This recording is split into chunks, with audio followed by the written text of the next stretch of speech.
Brought to you by V-Guard. नाशिकच्या गोदावरीची उपनदी असलेल्या नंदिनी नदीवर आता CCTV कॅमेरे बसवले जाणार आहेत। माझ्या मागे आपण बघू शकताय की कशा पद्धतीने नंदिनी नदीच्या संपूर्ण परिसरामध्ये जवळपास 36 CCTV कॅमेरे बसवले गेलेत। प्रशासनाचा हा पायलट प्रोजेक्ट असून अशाच पद्धतीने जर गोदावरीच्या पण तीरावर CCTV कॅमेरे बसवले तर प्रदूषण मुक्तीला आळा बसेल अशी नाशिककरांची धारणा आहे। ज्या सगळ्या महिलांनी स्थानिक रहिवाशांनी या संदर्भातला आवाज उठवला आणि सातत्याने 3 वर्ष प्रशासनाकडे पाठपुरावा केला त्या सगळ्या महिला देखील आपल्या सोबत आहेत। रहिवाशी म्हणून तुमचा पाठपुरावा मोठ्या प्रमाणात होता, आता नेमकी काय परिस्थिती आहे?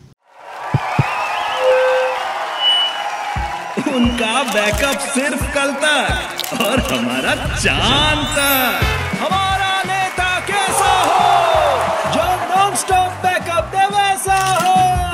अब की बात वी गॉट इन्वर्टर बैटरी का चमत्कार। आता परिस्थिती अशी आहे की आम्ही सातत्याने पाठपुरावा केला 3 वर्षापासून स्मार्ट सिटीकडे आणि महापालिकेकडे। तर पाठपुरावा करून नंतर माननीय आदित्य साहेब यांनी हे हजेरी लावली तर बघितलं, माननीय राऊत साहेब पण येऊन गेलेत, त्यांनीही बघितलं, पण त्याच्यानंतर अजून कामाला स्पीड आला।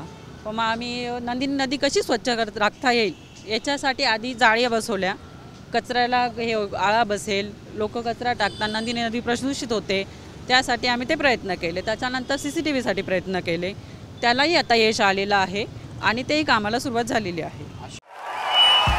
भाइयों बहनों, उनके राज में पावर रहे अनस्टेबल और हम रखे सब स्मूथ और स्टेबल।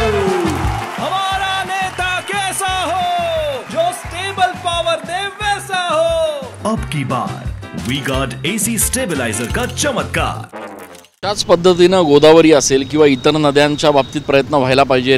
स्थानिक रहिवाशांनी नागरिकांनी पुढे यायला पाहिजे असं वाटतंय। हो, यायलाच पाहिजे। सगळ्यांनी एकत्र येऊन हे कामं केले पाहिजे की असं कुठल्या नद्या आहेत त्या कशा स्वच्छ राखता येतील याच्यासाठी प्रयत्न करायलाच हवेत। तर फक्त प्रशासनाच्या सरकारच्या भरोशावर न राहता स्थानिक नागरिकांनी पुढे येऊन पुढाकार घेऊन अशा पद्धतीनं नंदिनी नदी प्रदूषण मुक्त करण्यासाठी एक पाऊल पुढे उचललेलं आहे। सुरुवातीला याच सगळ्या रहिवाशांनी नंदिनी नदीवर संरक्षक जाळ्या बसवण्यासाठी पाठपुरावा केला आणि आता यांच्याच लढ्यामुळे या संपूर्ण परिसरात जवळपास 36 CCTV कॅमेरे बसवले जात आहेत। त्यामुळे फक्त सरकारकडे काहीतरी मागण्याऐवजी 2 पावलं जर नागरिकांनी देखील पुढे येऊन सरकारला मदत केली, शासनाच्या स्तरावर देखील त्यांना पाठपुरावा करण्यास प्रयत्न केला तर यश निश्चित येतं, हे इथल्या नागरिकांनी या ठिकाणी दाखवून दिलंय। Camera person Akash शेवलेसह me Chandan Pooja Adhikari, TV9 Marathi. Brought to you by V-Guard.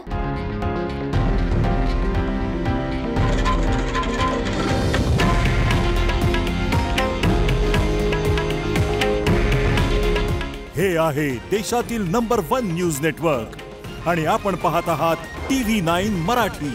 काळजी तुमची, हित महाराष्ट्राचं।